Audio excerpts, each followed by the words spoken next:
जिक्र ज्यादा करो फिक्र कम करो वाली राजनीति की तीसरी कहानी उन मदरसों से जुड़ी हुई है जहां धर्म के आधार पर शिक्षा छोड़ आधुनिक पढ़ाई कराई जाए।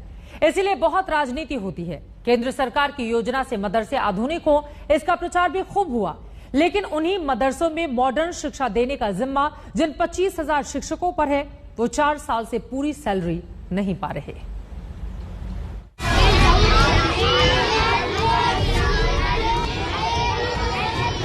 सियासत इस बात की देश में बहुत होती आई कि मदरसों में अब भी सिर्फ धर्म के आधार पर शिक्षा दी जाती है, इसीलिए मदरसों का आधुनिकीकरण हो। जब उन्हीं मदरसों को मॉडर्न शिक्षा लायक देने के लिए तैयार करने की योजना शुरू हुई, तो योजनाओं का बंटाधार कैसे होता है, गवाही आज शाइस्ता, नदीम और संतोष शुक्ला का परिवार देगा। अटल बिहारी वाजपेयी के प्रधानमंत्री रहते मदरसों में आधुनिक शिक्षा देने के लिए मदरसा आधुनिकीकरण योजना शुरुआत हुई। मकसद था मदरसों में धर्म की शिक्षा के साथ बच्चों को विज्ञान, भूगोल, गणित और कंप्यूटर पढ़ाया जाए। उत्तर प्रदेश में 8,500 मदरसा आधुनिकीकरण योजना में शामिल है। मदरसों में मॉडर्न एजुकेशन देने वाले 25,000 शिक्षकों को 4 साल से पूरी सैलरी नहीं मिली। 12,000 रुपए केंद्र सरकार देती है, 3,000 रुपए राज्य सरकार देती है। पूरी सैलरी हम लोगों की 15,000 है, मगर हम लोगों को सिर्फ 2017 के बाद से 3,000 रुपए में जीवन यापन करना पड़ रहा है।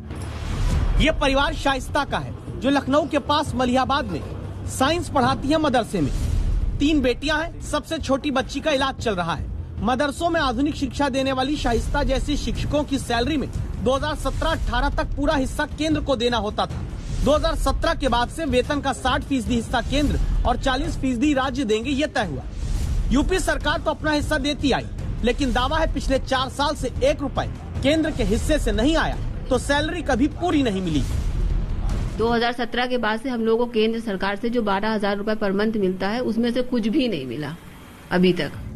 मतलब मदरसे के नाम पर सिर्फ राजनीति होगी। मदरसा मॉडर्न करने का ढिंढोरा पीटकर वाहवाही भी सबके विकास की लूटी जाएगी, लेकिन उन्हीं मदरसों में आधुनिक शिक्षा देने का जिम्मा जिन नदीम खान जैसे शिक्षकों के कंधों पर होगा, उनके परिवार को जीने लायक वेतन भी नहीं देंगे।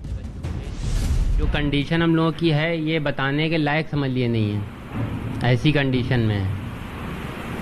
और हम लोग जो है दूसरी जगह कहीं जॉब भी तो नहीं कर सकते प्राइवेट में, क्योंकि मसला ये है कि अब हम एक तरफ लगे हैं तो दूसरी तरफ हम अपनी, और फिर हम लोग तो ओवर एज हो चुके हैं, कहीं हम लोग को जो है तो नौकरी भी नहीं मिल सकती दूसरी जगह। कहने को सरकारी नौकरी, लेकिन ये दर्द अकेले शाइस्ता और नदीम के परिवार का नहीं है। उत्तर प्रदेश में ऐसे 25,000 शिक्षक हैं जिनको सालों से अपने मेहनत की कमाई का पैसा नहीं मिल पा रहा। केंद्र सरकार कहती है कि राज्य सरकार अपना हिस्सा दे, राज्य सरकार कहती है कि जब केंद्र से पैसा आएगा तो हम भी अपना हिस्सा दे देंगे।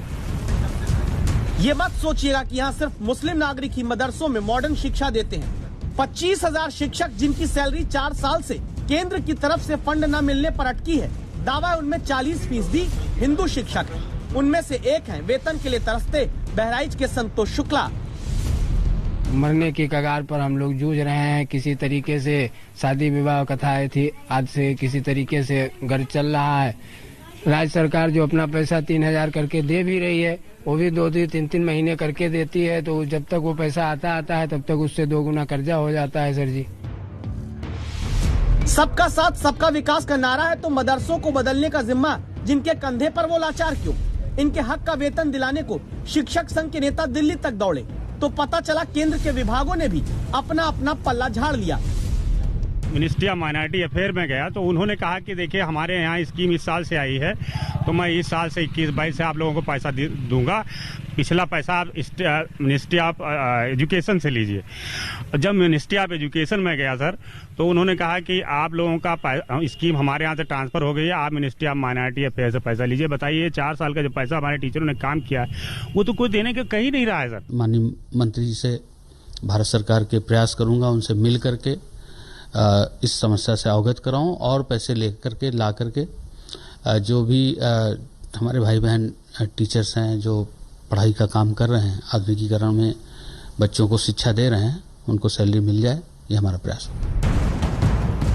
उत्तर प्रदेश के इन शिक्षकों के हक का 775 करोड़ रुपया अभी केंद्र सरकार के विभाग ने जारी नहीं किया। तो क्या अब इन टीचर्स के हक की दस्तक वो विभाग केंद्र के सुनेंगे या फिर मान ले कि मदरसों को आधुनिक बनाने का सिर्फ ढिंढोरा ही पीटा जाएगा? संतोष कुमार, लखनऊ आज तक।